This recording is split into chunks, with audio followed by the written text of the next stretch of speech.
In Jackson, that certainly cannot be easy. The mayor and city council have been working hard on this. Eyewitness News reporter Natalie Shaver went to Jackson today.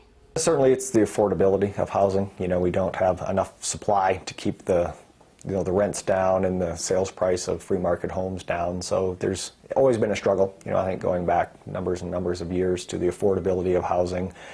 And really kind of the seasonal workforce that we have come in the summertime. We need a lot more workers between May and September than we do the rest of the year, so we really have this surge of demand for housing. Pages and pages of jobs, but for housing, not much. There are even people advertising that they're searching for housing.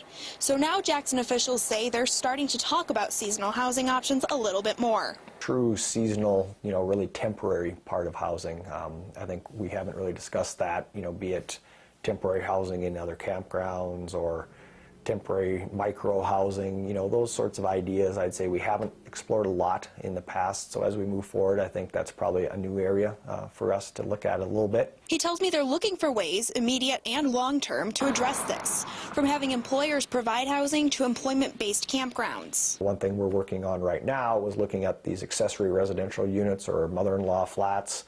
Was that a way to kind of incentivize the private sector again to help out with our workforce housing, allowing people to have a small apartment on their single-family lots. He says the biggest challenge in the next few months will be providing people with the ability to do this. The government can't build our way out of this. You'll never raise enough money. You'll never be able to build enough units. So we have to figure out a way to provide the zoning, provide the incentives to let the market help us with the problem.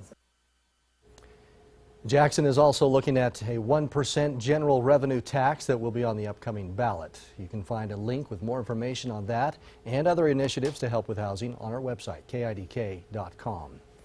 In education news tonight, students in Bonneville's online school now have access to a new online curriculum. The school is partnering with Williamsburg Academy. This is an award-winning curriculum providing students with project-based learning.